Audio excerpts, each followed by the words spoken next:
Imagine standing up for what you believe in, come what may, even at the behest of powerful people who want to force you to stand down. Young Anne Askew of Tudor England did just that. She would not deny her faith, and for that, she had to pay the price in excruciating torture and a pitiable death.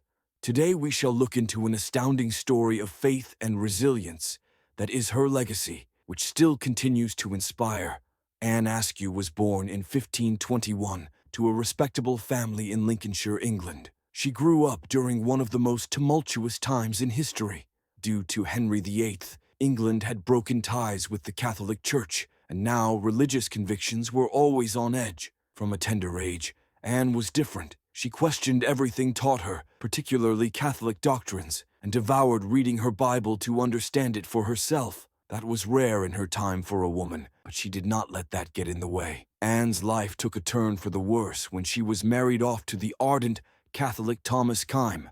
Right from the start, their marriage was stormy, with Anne cleaving desperately onto her Protestant beliefs. If the story goes true, Thomas threw her from their house when she refused to renounce her faith. Far from giving in, Anne took her beliefs to London, where she joined the Protestant Reform movement, a decision that would seal her fate. Anne held nothing back in London. She was candid, fervent, and on to spreading what she believed in. It was here that Anne found others of similar views like her. They began to study scripture together, reading and discussing religious texts. Suffice it to say, word spread fast, not only amongst fellow Protestants, but also amongst those who didn't like what she was doing. Powerful men in the church who saw her defiance as a threat. Of all her noisome beliefs, it was the refusal to recognize the Catholic doctrine of transubstantiation, that the bread and wine became the very body and blood of Christ. That belief alone placed her in direct opposition with the authorities. Her outspokenness soon caught the attention of Henry VIII's administration, which was coming down hard on Protestant dissenters.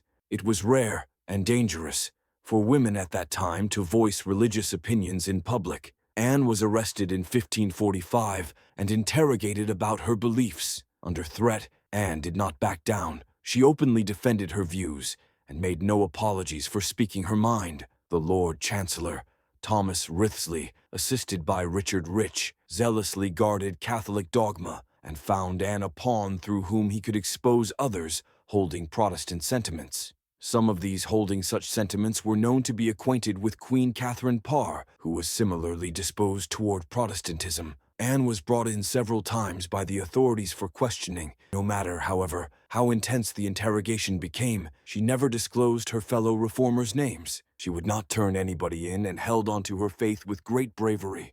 Her interrogators became only more frustrated. They were determined to break her spirit, to make her name others, and to force her to recant her beliefs. And when intimidation was not enough, they used extreme torture. Anne Askew would become one of the few women in English history to be stretched on the rack. They stretched her body until near dislocation, unimaginably painful, hoping finally she would give in. But she did not. In pain, still silent, Anne did not betray her friends or deny her faith. It was brutal torture, and those who heard about it were in shock. Very few examples of torturing a woman existed, and yet here was Anne, a noble woman, enduring the unimaginable. They asked her to renounce her beliefs, to which she famously replied, "I would rather die than break my faith." It was this unbreakable spirit, this refusal to give up, which turned her from prisoner to symbol of courage. The authorities had finally had enough. Anne was condemned to death by burning at the stake.